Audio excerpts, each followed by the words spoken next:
ओम नमस्ते। आइए पाचन क्रिया में लीवर का क्या रोल है ये समझने का प्रयत्न करते हैं। तो जो पचा हुआ भोजन में से जो भी पोषक तत्व है, इनमें से विटामिन बी 12 और ग्लूकोज को लीवर अपने अंदर स्टोर करके रखता है, ताकि भविष्य में अगर ज़रूरत पड़ेगी तो लीवर उसका उपयोग करेगा। और पाचक तत्व जो पचा हुआ भोजन है उनमें अगर कहीं बैक्टीरिया या कोई और कीटाणु जो एसिड में एसिड से बच गए हैं, स्टमक के एसिड से जो बच गए हैं, वो कीटाणु और बैक्टीरिया लीवर के जो सेल्स होते हैं, कुफर सेल्स, तो कुफर सेल्स उसको ख़त्म कर देगा। लीवर के एक और भी सेल्स है, हेपेटिक सेल्स, जिससे वो बाइल बनाता है, बाइल का प्रोडक्शन करता है। यहाँ पर कुफर सेल्स है, तो कुफर सेल्स जो बैक्टीरिया है, वायरस है, उनको वो ख़त्म कर देगा। तो इस तरह से जो पोषक तत्वों एब्जॉर्ब्स होकर आए हैं, वो कुछ लीवर में जाएंगे और कुछ ब्लड में घूमते रहते हैं।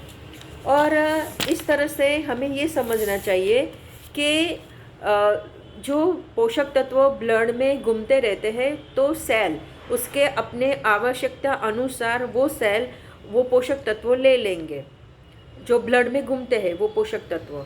तो इसका मतलब ये हुआ कि हमारे शरीर का जो भी कार्य है, वो हमने जो भी भोजन खाया है उसमें से जो भी डाइजेशन के बाद जो पोषक तत्व ब्लड में गए हैं, उसी से हमारा शरीर कार्य करता है। तो ये इसका मतलब ये हुआ कि हमारे शरीर के अच्छे कार्य के लिए खाया हुआ भोजन का अच्छा डाइजेशन एवं एब्जॉर्प्शन ठीक से हो, ये बहुत ही ज़रूरी है। तो ही हमारे शरीर को अच्छी तरह से पोषण मिलेगा।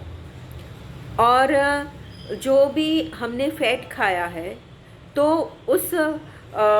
उसको वो पचने के बाद फैटी एसिड्स और ग्लिसरॉल में कन्वर्ट होके लीवर में स्टोर रहते हैं, और यही कोलेस्टेरॉल वापस कोलेस्टेरॉल का 85% बाइल के बनाने के लिए जो गॉल ब्लैडर में स्टोर रहता है, उसको बनाने के लिए उपयोग हो जाएगा। और बाकी के जो 50% फैट है, तो उसको स्टेरॉइड के हार्मोन्स बनाने के लिए उपयोग होगा, जिसमें एड्रिनल कॉर्टेक्स का जो एड्रिनल कॉर्टेक्स है उसमें कॉर्टिजोल है, एल्डोस्टेरोन है, एंड्रोजन्स है, उसमें बनाने के लिए उपयोग होगा। और जो हमारी ओवरीज का जो हार्मोन्स है, इस्ट्रोजन, प्रोजेस्टेरॉन, और जो टेस्टिस के हार्मोन है टेस्टोस्टेरोन, उसको बनाने के लिए ये कोलेस्टेरॉल का उपयोग किया जाएगा।